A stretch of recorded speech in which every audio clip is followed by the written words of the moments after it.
Pra falar bem a verdade, nem eu entendo por que eu escolhi esse tema pra esse vídeo. Mas faz parte, né? Eu já gastei alguns dias da minha vida pesquisando sobre, então não tem por que não fazer um vídeo, não é mesmo? Bom, provavelmente você já leu no título e viu pela thumb, mas nós estamos falando de um dos grupos mais odiados pelo Brasil e que é um grupo bem diverso e antigo. Eu tô falando das baratas, mas não especificamente da periplaneta americana, que é uma daquelas baratas que 99,9% das pessoas sentem um nojo e um ódio absurdo, que vivem no esgoto e que às vezes sobem em você enquanto você dorme, e são as mais comuns de você ter na sua casa. Apesar de ser considerado um vetor de diversos males, como fungos, bactérias, patógenos e afins, aproximadamente 1% das espécies registradas de baratas pelo mundo são realmente uma ameaça à saúde pública. A maioria das espécies você encontra na serrapilheira e em troncos no meio do mato, vivendo sua vida normalmente, comendo restos de matéria orgânica ao invés de lixo. Você pode realmente estar pensando, mas esses insetos são tão desinteressantes, realmente rende um vídeo só sobre eles? Bom, sendo bem sincero com vocês, até eu achei que não ia ter muita coisa a acrescentar. Mas adivinha,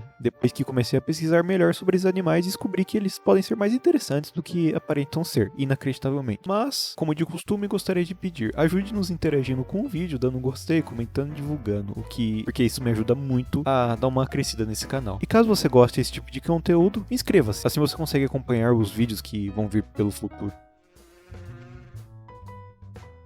Bom, dando uma explicada no que caracteriza uma barata, elas têm um corpo oval e achatado, olhos de grande tamanho, antenas longas, uma cabeça com formato que lembra um triângulo, com tamanhos variando dependendo da espécie. As fêmeas costumam ser maiores que os machos, dependendo da espécie também, existindo exceções, como na maioria das coisas dentro da natureza e da biologia. Mas, apesar da diferença dos tamanhos, os machos possuem asas bem mais desenvolvidas que as fêmeas, dando a capacidade de voo. Ou seja, aquelas baratas que são enormes para a sua espécie e que aparecem na sua casa são fêmeas. E as desgraçadas que voam e você nunca sabe quais são os machos. Elas possuem uma dieta onívora, assim como nós humanos, comendo qualquer coisa que conseguirem. Inclusive, as que são comuns em ambiente urbano comem de tudo, incluindo doces, lixo, dejetos e até cerveja. Apesar de no ambiente urbano você não ter muito contato com espécies diferentes, as baratas são um dos grupos mais antigos e variados de insetos que temos. Os registros com mais tempo de uma barata vêm do período carbonífero, aproximadamente entre 360 e 290 milhões de anos atrás, antes mesmo de existirem essas criaturas reptilianas que nós costumamos identificá-las como dinossauros. É interessante que, apesar de não possuírem muitas diferenças das baratas atuais, essas baratas pré-históricas podiam possuir tamanhos enormes. Agora, falando alguns exemplares de baratas fósseis, um que eu acho interessante falar é a Antracoblatina mendesi, que é praticamente a barata fóssil sul-americana da qual mais possuímos informações. Ela viveu aqui onde hoje é o Brasil, além de pertencer a um dos primeiros gêneros de um inseto fóssil descrito aqui no Brasil. Fora essa espécie, esse gênero em si é composto de outros tipos de baratas fósseis, como a Antracoblatina enzifer e a Antracoblatina gigante, ambos encontrados onde hoje é a Eurásia e um pedaço da África. Além desses, nós temos também outros gêneros de baratas fósseis, como o gênero Etoblatina, que tem espécies que ocorrem tanto na Europa, tanto aqui nas Américas, também no período carbonífero. Sua variedade antigamente era bem grande até, mas hoje em dia ela também é bem grande, com cerca de 5.000 espécies registradas e espalhadas pelo mundo. Aqui no Brasil nós também temos uma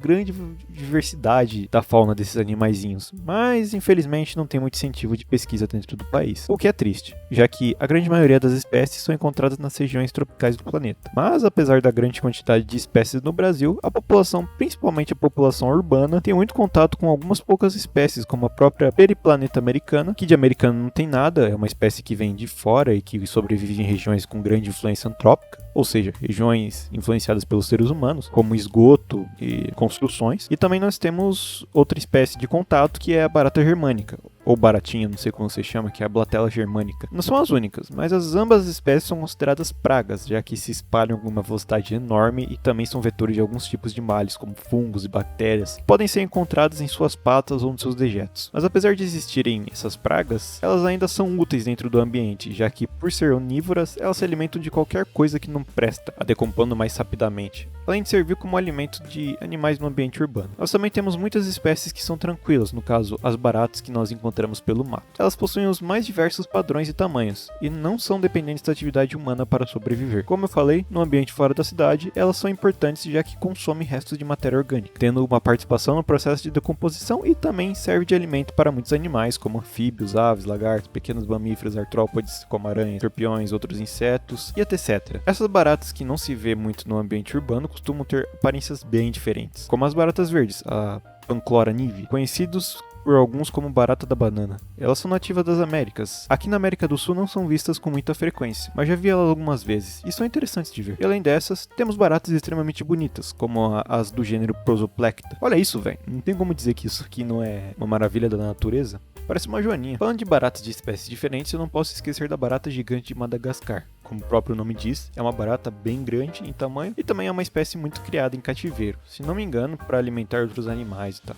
Até onde eu saiba, pelo menos. Eu nunca criei uma, então... É bem interessante parar pra pensar que esses animais não necessariamente têm a visão como um sentido principal. Você já observou uma barata e pensou pra que servem essas antenas gigantes delas? Bom, provavelmente não. Mas a resposta é simples. A antena é um dos órgãos sensoriais mais importantes para a barata. É literalmente o meio por onde ela localiza recursos e parceiros para a reprodução. Basicamente o meio por onde ela sente um cheiro e tem uma noção e percepção do espaço ao seu redor. Dentro do assunto de sentidos, esses bichinhos têm na parte traseira do seu corpo cerdas sensoriais, capazes de detectar movimentos no ar. Isso explica porque mesmo estando virada para você, virada no caso contra você, ela facilmente percebe sua presença e vai se esconder. Outra coisa que acho interessante destacar é, as baratas são bem próximas taxonomicamente dos cupins. Na verdade é bizarro o quão próximos esses animais são. Na realidade, não é errado dizer que cupins são baratas, já que ambos os animais pertencem à mesma ordem, a ordem Blatode. Essa ordem inclusive é próxima de outra ordem. Bom, sem fazer muito mistério, é a ordem Mantode, ou seja, a ordem dos louva-deuses. Ambos grupos formam um grupo maior chamado Dictyoptera, já que esses grupos possuem características semelhantes como a cabeça em formato triangular, que tem uma grande capacidade de movimento, além de serem próximos na questão genética, histórica, evolutiva. E caso isso esteja na sua cabeça, é bem provável que uma barata sobreviva a uma explosão nuclear. Particularmente, não sei de onde surgiu essa informação e nem procurei saber para falar bem a verdade. Mas sim, baratas são animais de extrema resistência, querendo ou não, e muitos adaptativos também. Dá pra ver bem isso, principalmente porque elas conseguiram sobreviver desde o Carbonífero até os dias de hoje, e ainda possuem uma variedade enorme de espécies viventes. Aliás, dizem que elas podem continuar se mexendo mesmo depois de perder a cabeça. Eu não confirmei essa informação, mas isso não é impossível, na realidade é bem possível. E se isso realmente acontecer, as baratas são realmente os tanques da natureza. É isso aí, tem muita coisa, muitas pesquisas envolvendo esses animais, principalmente de espécies urbanas. Mas infelizmente eu tive que dar uma filtradinha nas informações que ia colocar, porque real esse vídeo ia ter muito tempo se eu tivesse deixado tudo que tinha planejado no meu esboço inicial, provavelmente deixando o vídeo mais desinteressante. E não daria tempo de eu postar o vídeo dessa semana. Mas se vocês por acaso tiverem alguma dúvida sobre elas, deixe nos comentários. Talvez eu consiga respondê-las, e se não souber, deve ter alguém que entende melhor desses bichos que eu, que possa